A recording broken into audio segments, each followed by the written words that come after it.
पाहिजे, चौथी गोष्ट अधिकार पाहिजे. आता आपला अधिकार आहे तो नाही महाराज, यज्ञ करण्याचा आपला अधिकार नाही. महाराज सदा यज्ञ निमित्त शरीराची बंधन कार्य कृष्ण वाढविली नव्हे ते भक्ती परलोक साधन.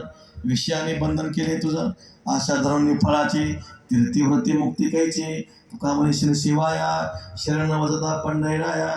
पण त्या यज्ञामध्ये गावरान गायच्या तुपाची धार लागते. आता जिकडे तिकडे जर्सी गाई झाल्या महाराज, गावरान गायचा तूप कुठून मिळायचा आपल्याला, नाही शक्य. कलियुगात त्या जीवाला यज्ञाचं साधन शक्य नाही. पुढे चला, द्वापर युगामध्ये पूजा सांगितली. आता द्वापर युगामध्ये तंत्रयुक्त विधियुक्त पूजा तरी कलियुगात त्या जीवाला शक्य आहे का? शास्त्र सांगतं यथा देहे तथा देवे. जसं आपल्या उन्हाळ्यामध्ये थंड पाणी लागतं, एसी लागतो, हिवाळ्यामध्ये गरम पाणी लागतं, गरम शाल लागते, तसं आपल्या पांडुरंगाला उन्हाळ्यामध्ये थंड पाणी एसी नको का? हिवाळ्यामध्ये आपल्या पांडुरंगाला गरम पाणी शाल नको का? आपल्या पांडुरंगाला 12 महिने गार पाण्याने आंघोळ असते.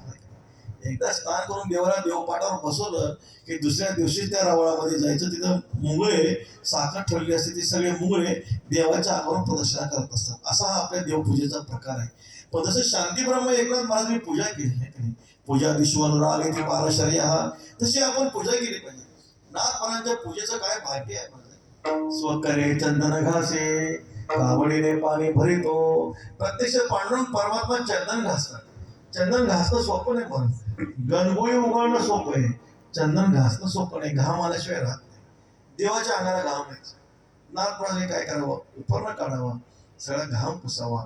देवाने म्हणावं, हो नाथ महाराज तुमचा हात लागावं म्हणूनच वैकुंठ सोडून पैठणला आलो म्हणे. ज्या सुखा कारणे देव वेडावला वैकुंठ सोडून संत सदैव. गोळी करावी, वस्त्रातून पाणी गाळून टाकावं, गोळी करून एकनाथ महाराजांच्या हातामध्ये आहे. शांती ब्रह्म एकनाथ महाराजांच्या पूजेचं भाग्य असं आहे, देवाने उघडलेला चंदन घ्यावा आणि देवालाच लावावा. महाराज काय भक्तीचं भाग्य आहे. पण आपली पूजा तसे नसते. बाबा सांगतात की आईनं बाबाला सांगितलं, बाबांना मुलाला सांगितलं, बाळा तुझे बाबा बाहेर गेले, थोडी पूजा कर, नैवेद्य दाखवून जेवणा बस. आता बाळूला पूजेची आवड आहे का? पूजेची आवड नाही. बाळू देवघरात जातो, देव किती मोजतो, 33 कोटी देवाचा मुंडा, 8 कोटी भैरव, बापरे 1 2 3 ते 100 देव असतात. बाळू म्हणतो 100 देवाची पूजा करायची म्हणजे नक्कीच 1 तास लागेल. खोऱ्याने माती ओढावी ते सगळे देव ओढतो, बादलीत टाकतो, पोहरीला दोरे बांधतो, आरामाने सोडतो. आता ती बादली काही लवकर भरत नाही, झटके द्यावं लागतात. मग झटके दिल्यानंतर बादलीत थोडे असे हलते. त्या हल्ल्यामध्ये ते बादली कशी तरी अर्धी भरते, पण त्यातला एक देव पाण्यात पडतो. ती बादली वर आणतो, कशी तरी देव बुचकावतो, पाठावर मांडतो. बाळू म्हणतो स्नान करताना 100 होते, आता किती आहेत मोजूया. 1 2 3 4 99 देव भरतात. बाळू म्हणतो ज्या अर्थी 99 देव भरलेत त्यात एक देव नक्कीच पाण्यात बुडून मेला. एक देव पाण्यात बुडून मेला म्हणजे बाकीच्या 99 देवाला सुतक पडलं. आणि गण लावायचं काम नाही, नैवेद्य दाखवायचं काम नाही, वाढ जेवायला विठाला अशी पूजा चालेल का?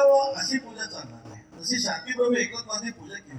म्हणून कलियुगात जीवाला एक तंत्रयुक्त विधियुक्त पूजेचं साधन येते. अवघीच साधने कलिनी लाजविली कीर्तने, जेत गाता नाचता आपले वश्य करणे परमात्मा कलियुगी हेची थोरी. नाम संकीर्तनावरी चहुवर्ण मुक्त करीत केतन विचारी स्त्री शूद्र. म्हणून तुकोबऱ्या छातीवर हात ठेवून सांगतात, कलियुगा माझी गावे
कीर्तन तेरे नाम कृष्ण विष्णू हरी गोविंद गोपाळ.